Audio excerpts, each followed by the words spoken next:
আৰু ইফালে বিপৰীয়াত অগপৰ জাতীয় ঐক্য সমাৰোহ দেওবাৰে কমলপুৰত অনুষ্ঠিত হোৱা বিশাল সমাৰোহৰ পিছত আজি অগপৰ নেতৃত্ব একগোট হ'ব বিপৰীয়াত সমষ্টিটোৰ আঞ্চলিক দলটো সাংগঠনিক ভেটি সবল কৰাৰ উদ্দেশ্যেৰে আয়োজন কৰা হৈছে এই জাতীয় ঐক্য সমাৰোহৰ আমি পুনে পুনে গৈছোঁ এই সভাৰ মাজলৈ উপস্থিত আছে আমাৰ লখিমপুৰৰ ব্যুৰ চিফ জিতুমণি নেওগ দেখা গৈছে ইতিমধ্যে অগপৰ দলৰ সভাপতি অতুল বৰা আৰু কাৰ্যকৰী সভাপতি কেশৱ মন্ত্ৰী উপস্থিত হৈছে নাৰায়ণপুৰৰ যি ঠাইত ইতিমধ্যে আয়োজন কৰা হৈছে ঐক্য সমাৰোহ তাত আহি উপস্থিত হোৱা পৰিলক্ষিত হৈছে সমগ্ৰ দৃশ্য আমি কোনে কোনে আপোনালোকক দেখুৱাবলৈ যত্ন কৰিছোঁ এয়া নাৰায়ণপুৰ দৃশ্য বিপিয়া সমষ্টি আৰু এনেধৰণে দেখা গৈছে যে ৰাজচক্ৰ বিষয়া কাৰ্যালয়ৰ সমীপতে এনেধৰণে ইয়াতে কৰা হৈছে সকলোখিনি আমি চেষ্টা কৰিম জানিবৰ কাৰণে তেওঁলোকৰ লগত কথা পাতিবৰ কাৰণে মই চেষ্টা কৰিম মই আপোনাৰ ওচৰলৈ আহিছোঁ কি ক'ব আৰু আৱৰ্জনা হৈ থাকে আৰু তেনে আৱৰ্জনা বহুত আঁতৰিছে আৰু নতুন মানুহ আহিছে দলটো শক্তিশালী বৰ্তমান বিপৰীয়া সমষ্টিত কিন্তু বিজেপি দখলত আছে গতিকে 2021 চনৰ নিৰ্বাচনত আপোনালোকে সমষ্টিটো আপোনালোকৰ কাৰণে বিচাৰিব লাগে আপোনালোকৰ প্ৰাৰ্থী দিব নেকি ইয়াতে কোন সমষ্টি আমি বিচাৰিম সেইটো এতিয়ালৈকে আমি ঠিক কৰা নাই সেইটো আমি ঠিক কৰা নাই আমি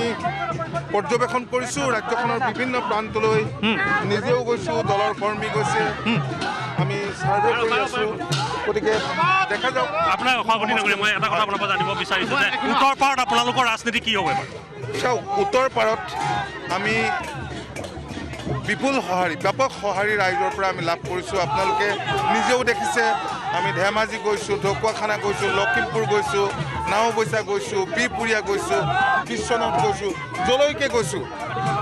গৈছোঁ অভূতপূৰ্ব সঁহাৰি আমি বিজেপি মিছন 100 ঘোষণা কৰিছে 100+ আপোনালোকৰ মিছন কি প্ৰথম কথা হ'ল যে আমাৰ দলৰ শক্তি বৃদ্ধিৰ কাৰণে আমি নতুন চিন্তাৰে নতুন ধ্যান ধাৰণাৰে দলটোক আগুৱাই লৈ যাবলৈ যি প্ৰয়াস কৰিছোঁ আৰু ৰাইজৰ যি উৎসাহ উদ্যম দেখিছোঁ সহযোগিতা দেখিছোঁ আমি উৎসাহিত হৈছোঁ আমাৰ বিশ্বাস নিশ্চিতভাৱে 2021 নিৰ্বাচনত আমি পূৰ্বতকৈ ভাল ফলাফল লাভ কৰিব সমষ্টিত 2021 নিৰ্বাচনত আপোনালোকে বিজেপি আপোনাৰ মিত্ৰদল বিজেপিক আপোনালোকৰ ইয়াত প্ৰাৰ্থী দিয়াৰ কাৰণে আপোনালোকে কোন সমষ্টিত আমি প্ৰাৰ্থী দিম এতিয়ালৈকে আমি ঠিৰাং কৰা কিমান নতুন মুখৰ কিমান শতাংশ সমাহাৰ হ'ব আমাৰ নতুন মুখ অসমৰ ৰাইজে দেখিবলৈ পাব মই কলে ভাই আছিলে সভাপতি অতুল আপোনাক ধন্যবাদ জনাইছোঁ